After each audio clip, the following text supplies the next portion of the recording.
प्रिय विद्यार्थियों, अभी अपने आवर्त बीजी पादपों में बीज एवं फल का परिवर्धन पढ़ेंगे। हमने आवर्त बीजी पादपों में निषेचन, भ्रूणपोष परिवर्धन और भ्रूण का परिवर्धन पहले पढ़ लिया है। अगर आपने वो वीडियो नहीं देखे हैं तो डिस्क्रिप्शन बॉक्स में जाकर आप वो वीडियो देख सकते हैं। आज अपने बीज एवं फल का परिवर्धन पढ़ेंगे। तो द्विनिषेचन के पश्चात जो भ्रूण कोष होता है, भ्रूण कोष में भ्रूण और भ्रूणपोष का परिवर्धन हो जाता है और वो किस प्रकार से परिवर्धन होता है ये हमने पहले देखा है। तो भ्रूण एवं भ्रूणपोष का जब परिवर्धन होता है तो इसके साथ ही अंडाशय एवं जो बीजांड होता है उसमें कुछ अन्य परिवर्तन होते हैं और जिससे बीजांड बीज के रूप में विकसित हो जाता है। बीजांड में जैसे आपको पता है कि दो अध्यावरण होते हैं, ये बाह्य अध्यावरण है और ये आंतरिक अध्यावरण है।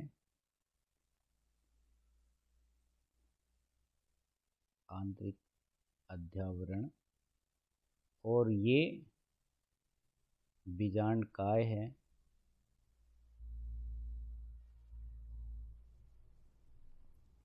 और ये भ्रूण कोष है।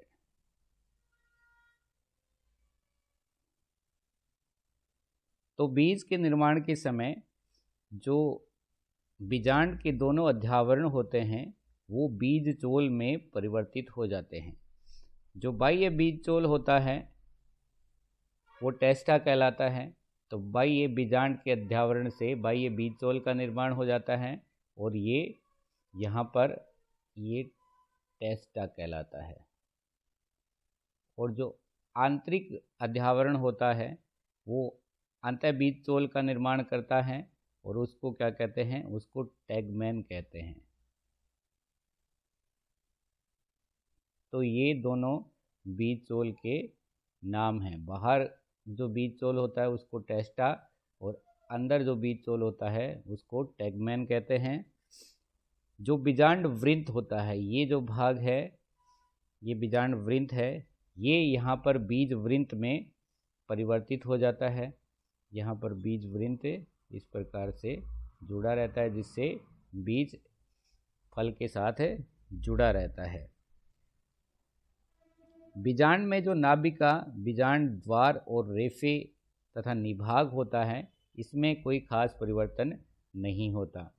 तो बीजांड द्वार होता है उसको माइक्रोपाइल कहते हैं। तो ये माइक्रोपाइल बीज में भी पाई जाती है और जो हाइलम है, जो नाभिका है, वो भी बीज में पाई जाती है।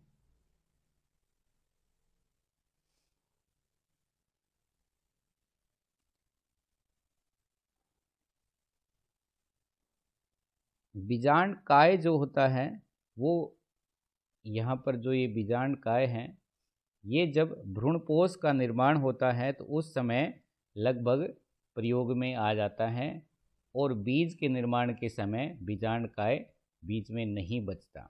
लेकिन कुछ पादपों में जैसे कि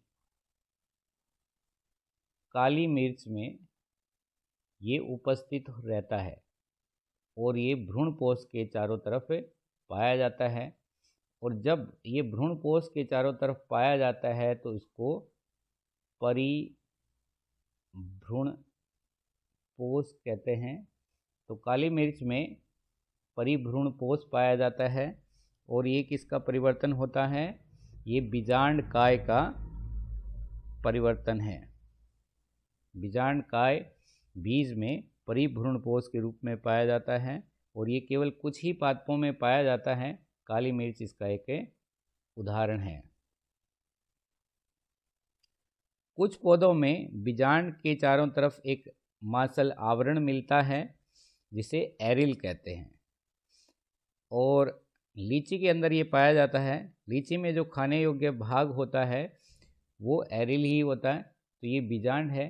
तो लीची के अंदर इसके चारों तरफ एक मोटा आवरण पाया जाता है और बाद में जब फल का निर्माण होता है तो ये बीज के चारों तरफ उपस्थित ये मोटा आवरण एरिल ही खाने योग्य भाग बनाता है। तो अगर अपने द्विबीजपत्री बीज की संरचना देखें तो उसके अंदर 2 कोटिलीडन या बीज पत्र होते हैं और उसके बीच में भ्रूणीय अक्ष होता है जिसमें ऊपर की तरफ प्लूमेल या परांकुर और नीचे की तरफ रेडिकल या मूलांकुर पाया जाता है। परांकुर से प्ररोह का निर्माण होता है और मूलांकुर से जड़ का निर्माण होता है। एक बीजपत्री पादपों में केवल एक ही बीजपत्र पाया जाता है और ये तिरछा स्थित होता है यहाँ पर, तो ये एक बीजपत्र है। और एक बीजपत्री पादपों में जो भ्रूणपोष होता है वो पाया जाता है, तो ये एंडोस्पर्म है, बचा हुआ भ्रूणपोष है। इसके अलावा एक बीजपत्री पादपों में इस भ्रूणपोष के चारों तरफ एक एल्यूरोन लेयर पाई जाती है जिसमें प्रोटीन उपस्थित होती है। यहाँ पे इसका परांकुर स्थित होता है और ये मूलांकुर है, रेडिकल है। और इसके अलावा एक बीजपत्री पादपों में स्कूटेलम भी पाया जाता है जो कि जो परांकुर होता है उसकी रक्षा का कार्य करता है। तो ये दोनों में ये द्विबीजपत्री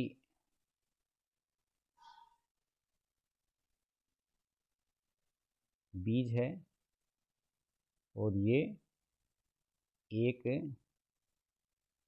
बीजपत्री बीज है। तो ये इन दोनों में अंतर होता है। इसके अंदर 2 कोटिलीडन हैं, एक और दो बीजपत्र हैं और इसमें केवल एक ही बीजपत्र पाया जाता है। ये इसका एक बीजपत्र है। इसमें एल्यूरोन लेयर पाई जाती है एक बीजपत्री पादपों में और द्विबीजपत्री पादपों के बीज में एल्यूरोन लेयर नहीं पाई जाती। सामान्यतया द्विबीजपत्री पादप में भ्रूणपोष का भ्रूण के निर्माण के समय पूर्ण उपयोग हो जाता है, लेकिन यहाँ पर भ्रूणपोष उपस्थित नहीं है। ये दोनों बीजपत्र में ही भ्रूणपोष में उपस्थित जो खाद्य पदार्थ होते हैं वो संचित हो जाते हैं, जबकि एक बीजपत्री पादप में भ्रूणपोष पाया जाता है। यूफोर्बिएसी कुल के जो पादप होते हैं जैसे अरंडी, तो उसके बीजांड द्वारी छोर पर एक सफ़ेद रंग की संरचना पाई जाती है जिसको कैरंकल कहते हैं। तो ये अरंडी के बीज हैं और ये जो संरचना है इस संरचना को कैरंकल कहते हैं। क्या कहते हैं? कैरंकल कहते हैं। और ये लीची है, तो ये लीची का फल है, इसके अंदर लीची का बीज है और इस बीज के ऊपर ये जो सफ़ेद रंग की संरचना दिखाई देती है इसको ही एरिल कहते हैं और लीची का यही खाने योग्य भाग होता है।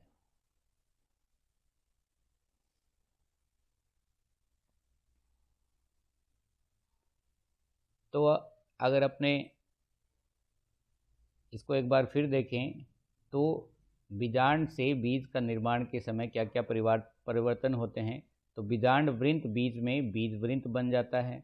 नाभिका में कोई परिवर्तन नहीं होता और ये नाभिका के रूप में ही रहती है। बीजांड काय सामान्यतया तो अपहासित हो जाता है, यूज हो जाता है, लेकिन कभी कभी ये बचा रहता है, जैसे काली मिर्च में।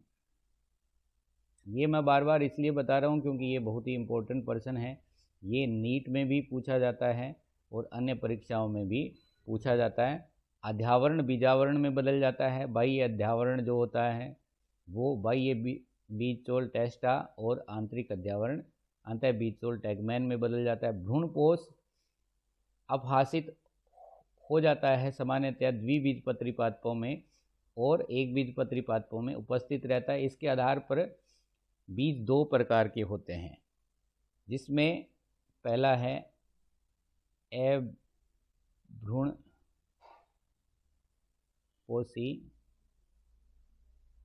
बीज। ऐसे बीज जिसके अंदर भ्रूणपोष नहीं पाया जाता तो ये बीज अभ्रूणपोषी या एल्ब्यूमिनस सीड कहलाते हैं और द्विबीजपत्री पादपों में इस प्रकार के बीज ही पाए जाते हैं। द्विबीजपत्री पादपों के उदाहरण जैसे कि मटर, मूंगफली, चना आदि। और दूसरे प्रकार के बीज होते हैं भ्रूण पोषी बीज। तो ऐसे बीज जिसमें कुछ मात्रा में भ्रूणपोष बचा हुआ पाया जाता है, तो ऐसे बीज भ्रूणपोषी बीज कहलाते हैं। और उसका उदाहरण है एक बीजपत्री पादप और एक बीजपत्री पादप जैसे मक्का, बाजरा, गेहूं इत्यादि। बीजांड के अंदर उपस्थित सहायक कोशिका और प्रतिमुखी कोशिका तो निषेचन के समय ही नष्ट हो जाती है, अपहासित हो जाती है।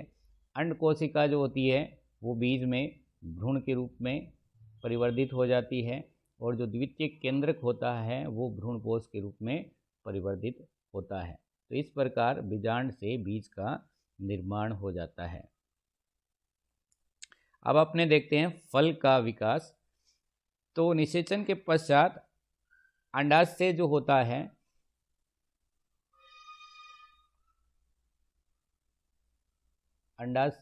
है वो किस में परिवर्तित हो जाता है? वो फल में परिवर्तित हो जाता है। और कैसे? तो बीजांड और अंडाशय में कुछ वर्धी हार्मोन संश्लेषित होते हैं और जिसके परिणाम स्वरूप जो अंडाशय होता है वो फल में परिवर्तित हो जाता है। तो किसके प्रभाव से? वृद्धि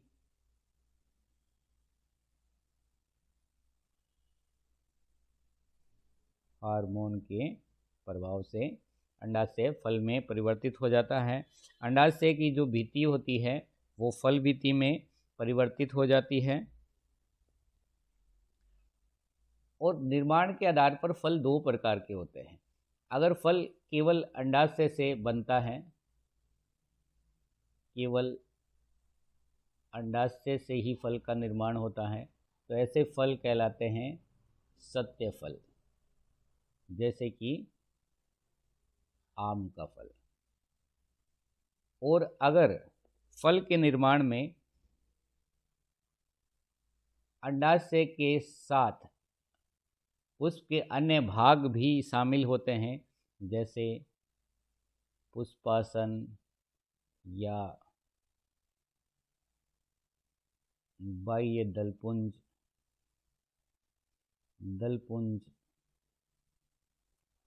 इत्यादि, तो ऐसे फल आभासी फल कहलाते हैं। और आभासी फल का उदाहरण आपको पता है, सेब एक आभासी फल है जिसमें अंडाशय के साथ पुष्पासन भी फल में परिवर्तित हो जाता है और इसमें खाने योग्य जो भाग होता है वो पुष्पासन ही होता है।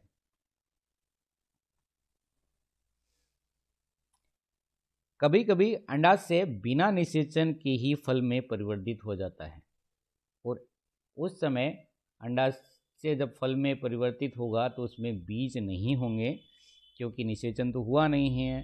तो ऐसे फल क्या कहलाते हैं? अनिषेक फल कहलाते हैं। इंग्लिश में इसको कहते हैं पार्थेनोकार्पिक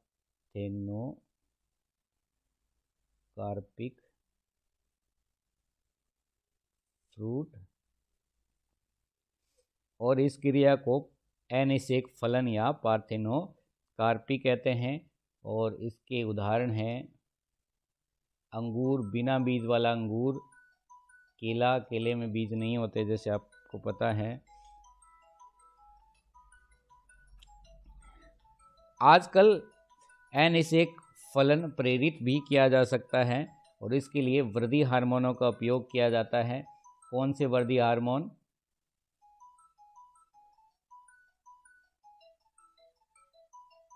ऑक्सिन एवं जिब्रेलिन का प्रयोग किया जाता है। ऑक्सिन और जिब्रेलिन को पादप की वर्तिकाग्र पर छिड़का जाता है, जिससे अनिषेक फलों का निर्माण होता है। और इस प्रकार के अनिषेक फलन को क्या कहते हैं? प्रेरित अनिषेक फलन कहते हैं।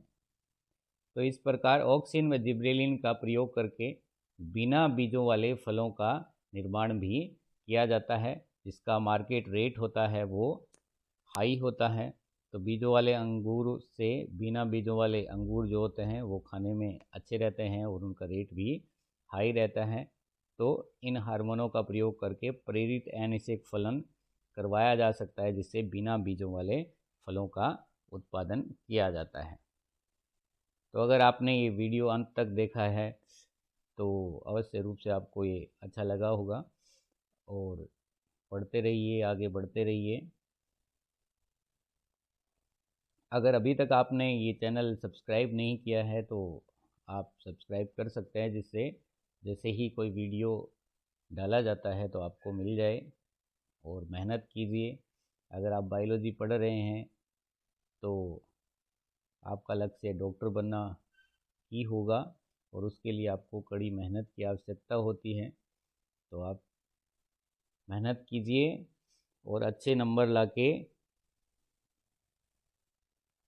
अपने जो सपने हैं और घर वालों के सपने हैं उनको पूरा कीजिए।